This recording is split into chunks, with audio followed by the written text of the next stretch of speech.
Hey, what's up guys? Michael here from Amp It Up Media Tech Talk. Today I'm going to be talking about the DJI Osmo Plus. I bought this with a lot of excitement and hoping that this was going to be my all-in-one camera to help me do a lot of things I'm trying to accomplish, but unfortunately for me it didn't work out. So this video is going to be about my opinion on the Osmo Plus, and I'm not a fan of it. If you own an Osmo Plus and you love your camera, great, more power to you. This is purely my opinion. All right, so let's get into this. First thing I like about the Osmo Plus is it comes with a really cool carrying case.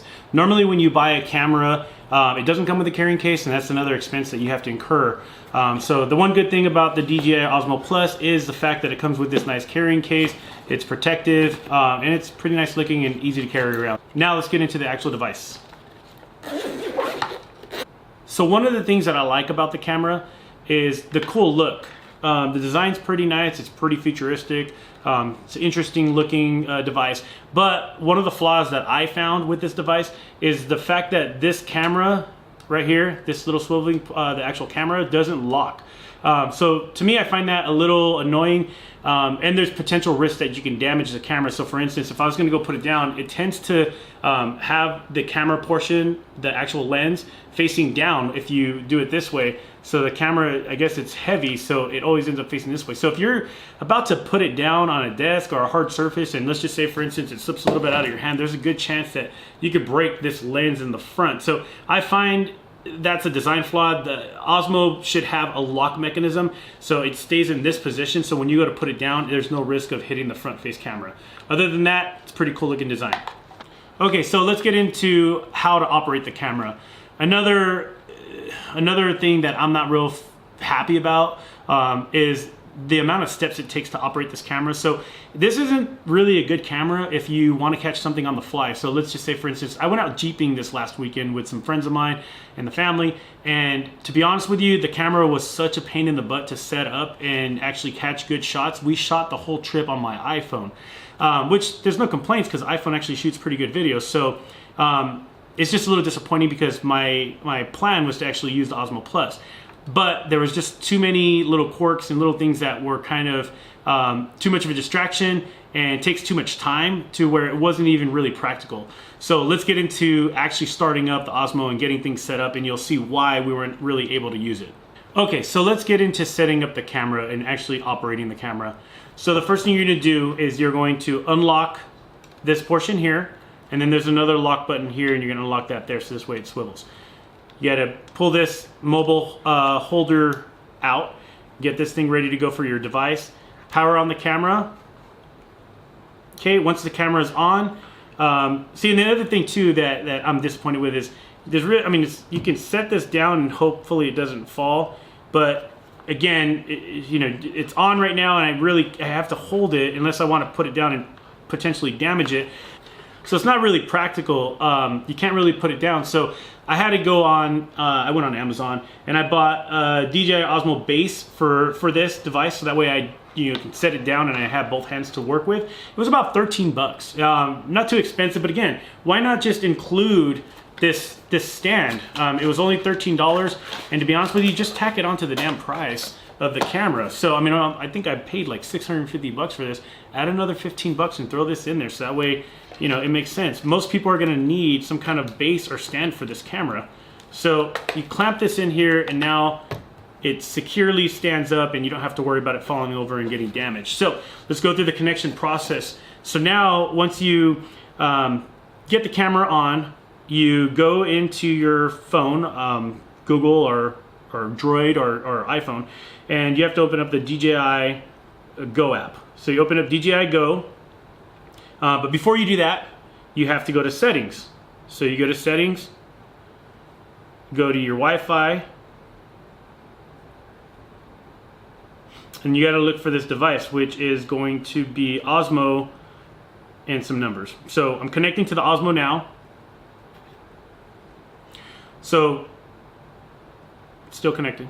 So again, this is why it's impractical. If you're out somewhere and you want to try to catch something just on the fly, that's nearly impossible with this setup unless you already have it on, connected to your phone, and ready to go, because as you can see right now, going through the steps. I just connected it to the Wi-Fi.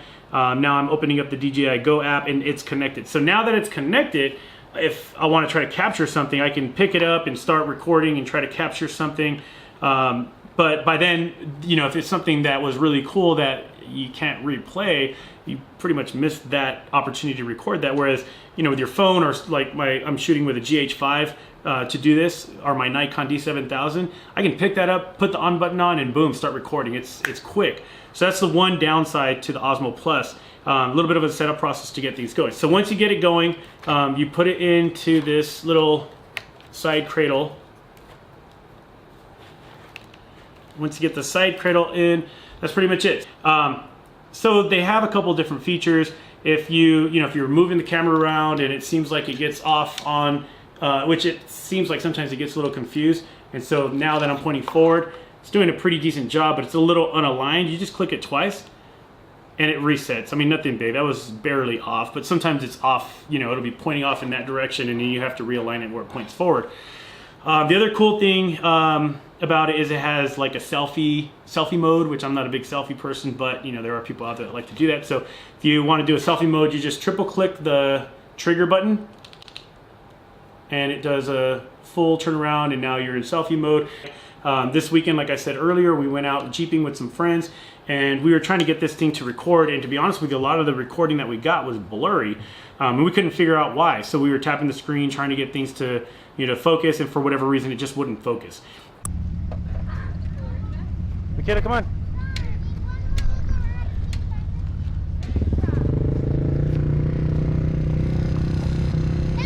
Let's go.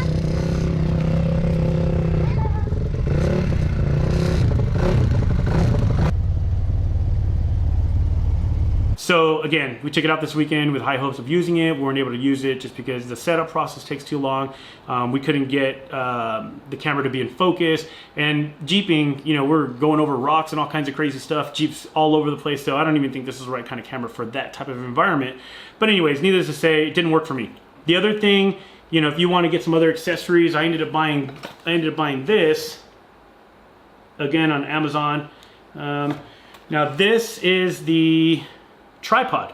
So this doesn't make sense to me, but I'm going to show it to you guys and you guys can tell me what you guys think in the comments below. I think it's a little ridiculous. Let me get the box out of the way. So this is the tripod, and tripod is not that expensive. It cost me, well, no, I mean, it's not cheap. It was 55 bucks. So I can understand this being an accessory that you have to buy separately, but this base should be included with the DJI Osmo in my opinion, just because of the fact that if you don't have it, it should be included. Let's just put it that way. All right, so let's look at the tripod. So tripod, you order the tripod and it is exactly what it says it is. It's a tripod base, right? Let's see if it even says that. So it says DJI Osmo tripod. It's a tripod base. This is not a tripod. So this is the base.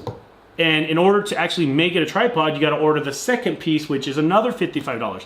So it's a $110 tripod, which is super tiny, and it's not even that tall. So in my opinion, again, this should have been a combined item. And you know what? It shouldn't be $110. It should have been, in my opinion, one item. And I think they should retail it for like 80 bucks or something. I don't know. Even if you want to charge $110, sell it together. You can't even use this. If I take this piece off, if I take my phone holder piece off and I mount this Osmo Plus to this base, which I can't even mount this to the base. It's impractical. There's no reason. There's no use.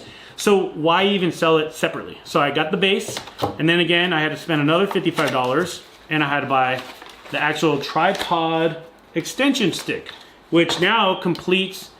So I have an extension stick that completes my actual tripod. So this goes together and now you actually have a tripod.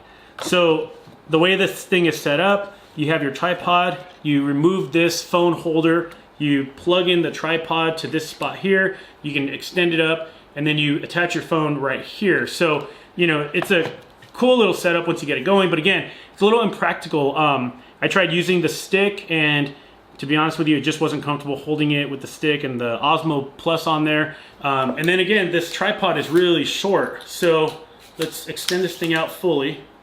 This is it. This is the tripod.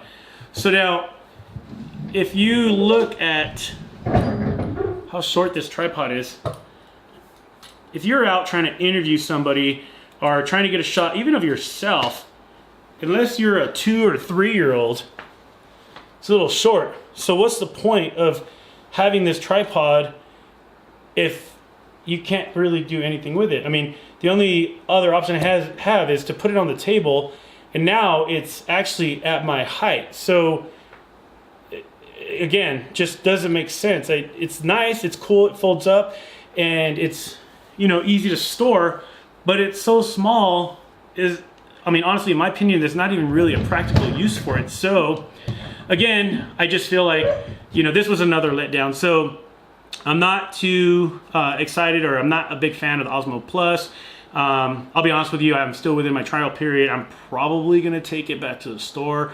I'm not happy with it. I actually went out and bought a GH5 to do my production stuff now, just because I feel like the Osmo Plus did not come up to my expectations. So let's go ahead and fold this down and put this away. So the fold up process is pretty cool. I mean, pretty compact, easy to carry around. So again, this is your tripod base. If you order a tripod on Amazon or online, you're not getting a full-on tripod, you're getting a tripod base, and then you gotta order the extension stick to make an actual full tripod. So again, I just don't agree with that. I think it's kind of, I don't know, I just think it's like shady marketing. Just sell the full device and make it practical. So anyways, so that's it. So this is all put, you know, folded up, and it's kind of cool, it's compact. So in conclusion, this is not the camera for me. I have a completely different setup that I'm going to be using. I just feel that the image quality or the video quality is not good enough. The audio quality is not good enough for me. But it's an affordable camera. It's a good startup. If you own the Osmo Plus and you have some video projects that you've done and you feel like you've gotten really good results from it and you want to share it, post them in the comments below and share it with everybody. I'd love to see them actually too, and just kind of see what other people are doing with this Osmo Plus. I am debating still on actually keeping it or taking it back to the store. So maybe if I get enough people posting on the comments below showing me maybe how to use this a little bit better, maybe there's some settings I don't know about, maybe I just got a bad device, I don't know. Maybe I'll keep it. But as of right now, it's looking like about 90% that I'm going to take it back, because there's just more negatives than there are positives in my opinion. You guys can probably tell I'm not a big fan of this, and I probably said it about 3 or 4 times. If you're a fan of this Osmo Plus, leave comments. Maybe leave some tips for other Osmo users and let them know what you like about the camera and what you like about the whole, you know, the video quality. I personally am not a fan of the video quality. I'm not a fan of the device. I just feel like it's impractical. I feel like it's a good start, and I feel like as time goes on, there's probably going to be some improvements to it, and it's going to be a great device over time. And I feel like there's a lot of work to be done still with this Osmo Plus. All right, guys, that's pretty much it. And as always, thanks for watching. And if you like, please subscribe. If you have any comments, leave them below. Until next time, this is Michael with Amp It Up Media Tech Talk.